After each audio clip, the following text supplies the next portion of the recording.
En cette fin d'année, la presse s'applique à dresser le bilan politique de 2022.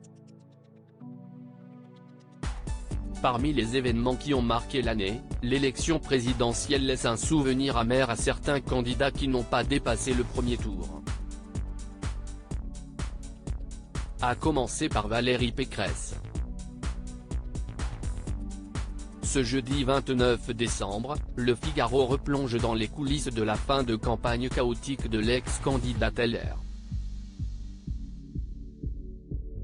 Avec 4,78% des suffrages exprimés au premier tour, celle qui se voulait le pire cauchemar d'Emmanuel Macron a dû accuser le coup d'un échec sans précédent. Mais bien vite, l'affliction aurait laissé place au regret.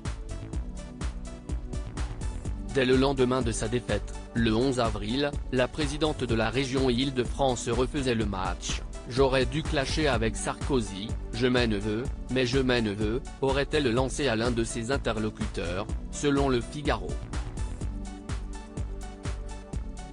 Et d'ajouter, à propos de l'ancien président et chef de la droite, qui s'est finalement rangé du côté d'Emmanuel Macron à défaut de la soutenir, mais je sais que si je l'avais fait, personne ne m'aurait soutenu. Les autres n'attendaient que ça pour me tuer. Ils auraient tous dit, elle est nulle, elle ne sait pas cheffer.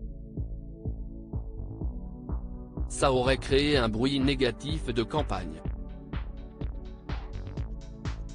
Supérieur à Valérie Pécresse, retour en images sur son évolution physique. Valérie Pécresse, sa remarque au vitriol sur Nicolas Sarkozy. Si elle semble avoir regretté sa stratégie conciliante, Valérie Pécresse a par la suite bien fait comprendre à Nicolas Sarkozy son ressentiment, refusant son chèque de 2000 €, offert pour rembourser ses frais de campagne.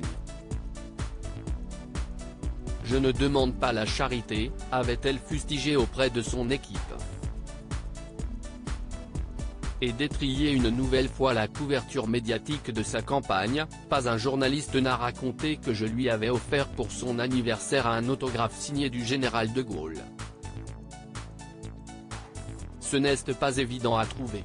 La seule chose que Nicolas Sarkozy a retenue, c'est que Macron lui avait offert des chocolats.